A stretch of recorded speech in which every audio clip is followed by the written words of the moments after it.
What's up, ladies and gentlemen, and what's good, boxing fans? Welcome back. This weekend, we got us a heavyweight fight between Dynamite Daniel Dubois and AJ Anthony Joshua. Drop your prediction in the comments below. Who you got winning and how?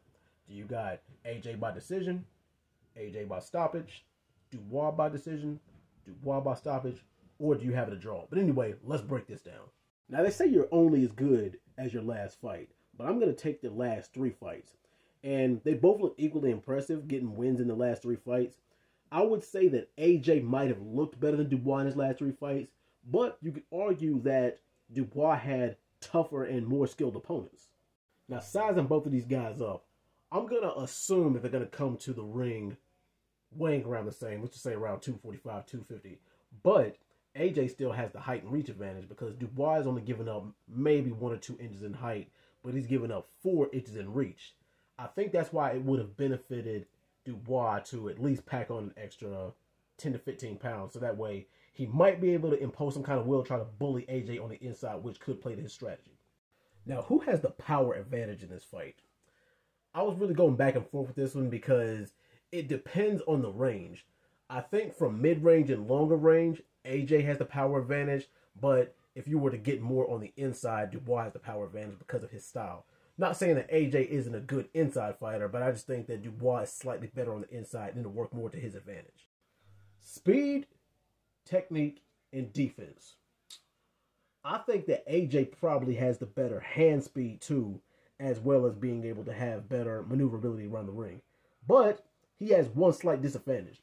The fact that he does not have a lot of head movement. Yes, he can maneuver around the ring well, and yes, he's a very good counterpuncher. He's a better counterpuncher than a lot of people give him credit for. But one thing is that he does not move his head. And if AJ gets caught on the ropes or if he gets caught slipping, then Dubois can use that to his advantage. I also think that AJ has better technique and better defensive skills too, especially because he can use his reach and his length to his advantage. But there's another slight problem. A lot of people have criticized AJ for being very, very chinny. And we've seen it in the last couple of fights. But then again, can you really say he has a weak chin? Because it's the heavyweight division. Everybody in that division hits hard.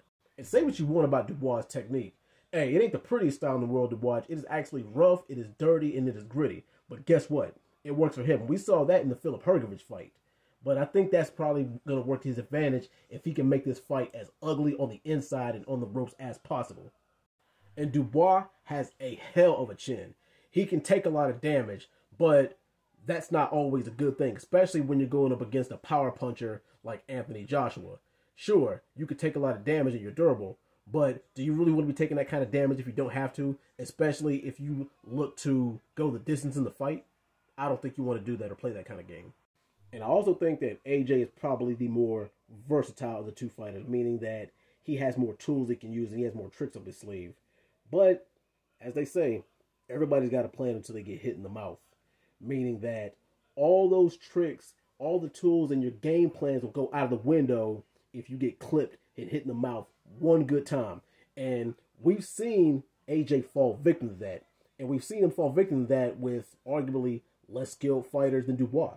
Keys to victory for AJ. First things first, stay in the center of the ring. Do not allow Dubois to get you on the ropes, to get you in an uncomfortable spot, because Dubois has the power and the ability to hurt you. So yes, stay in the center of the ring. Keep him guessing. And also, you're the faster puncher, so that means you can always be in a better position to counter. Also, AJ, I know you want the stoppage, but you got to go into this with your stamina on point. You have to fight this fight as if it's a 12-round fight. Because guess what? Throughout all 36 minutes of the fight, I don't think Dubois is going to let you rest even for 1 single second. So make sure your cardio and your endurance is on point. Third, and most important, do not try to bully the bully. Do not play Dubois' game, because if you try to get into a slugfest with him, especially on the inside in the early going, it might not turn out good for you. Now, I'm not saying that you can't match him punch for punch. I'm just saying for your style, it's not the smartest. What you want to do is, if you want to go for the stoppage, you'll probably have to do it in the mid or in the later rounds. Keys to victory for Dubois. Stay in AJ's chest the whole time. Do not allow yourself to get in mid or long range where his jab can bother you and to where his right hand can bother you. Because at that range, he'll have you right where he wants you. You can neutralize his jab by either circling around him or by trying to stay in his chest the whole time. Number two, and I don't know why a lot of AJ opponents don't do this, but go to his body. Jab and throw hooks to his body, especially when you have a good enough target on the inside when he tries to do dirty boxing. That way, you're out of his range to where you can get any real damage done to you, and you can do some damage to him on the inside. And number 3, if you got AJ hurt early, go in for the finish. Now, by no means I'm saying this is going to end up like the very first fight between AJ and Andy Ruiz, but he can take a page out of that book. If he can hurt AJ and he knows he can hurt him, then he just needs to go for the kill right then and there. There's a lot of people saying this is a 50-50 fight, but I'm going to play it safe and say AJ by decision, 8 rounds to 4. I think he's a better boxer, he's more versatile, and he's got more tricks in his bag of tools. But anyway, what do you guys think?